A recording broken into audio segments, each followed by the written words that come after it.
അസ്സലാമലൈക്കും. കൊച്ചടുക്കളയിലേക്ക് എല്ലാവർക്കും സ്വാഗതം. ഞാനിന്നിവിടെ ഉണ്ടാക്കുന്നത് മുട്ട ബജി.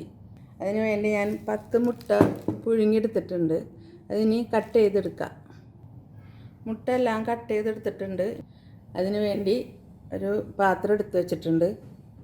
അതിലേക്ക് 1 കപ്പ് മൈദപ്പൊടി,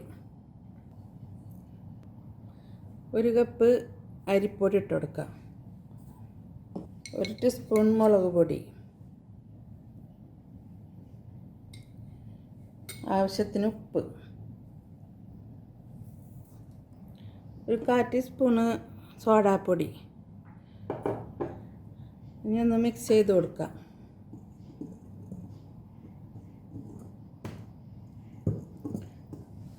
കുറേശ്ശെ വെള്ളം ഒഴിച്ച് കുഴച്ച് കൊടുക്കാം.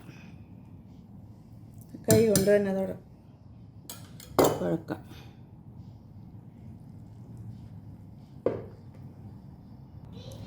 മാവ് റെഡി ആയിട്ടുണ്ട്. ഇനി ഇതിലേക്ക് 1 കപ്പ് പൊടിയായി അരിഞ്ഞ സവാള ഇട്ട് കൊടുത്തിട്ടുണ്ട്, മല്ലിയില ഇട്ട് കൊടുക്കുന്നുണ്ട്, വേപ്പില അരിഞ്ഞതിട്ട് കൊടുക്കുന്നുണ്ട്, ലേശം കറി മസാലയുടെ പൊടി, 1/4 ടീസ്പൂണ് കായപ്പൊടി കൂടി ഇടുന്നുണ്ട്.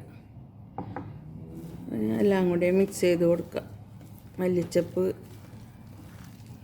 വേപ്പില, സവാള പൊടിയായി അരിയണം.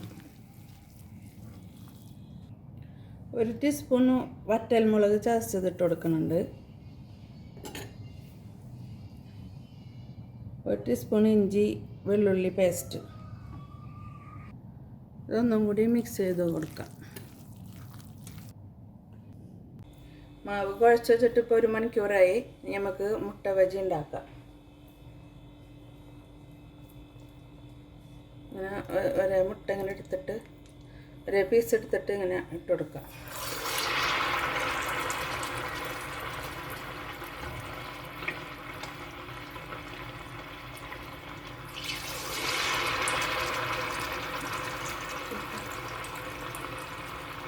തീ കുറച്ച് കൊടുക്കണം, പെട്ടെന്ന് കരിയും.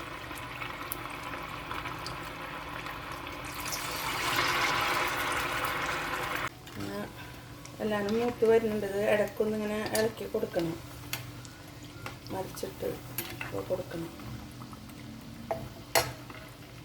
റെഡി ആയിട്ടുണ്ട്. ഇനി എടുക്കാം.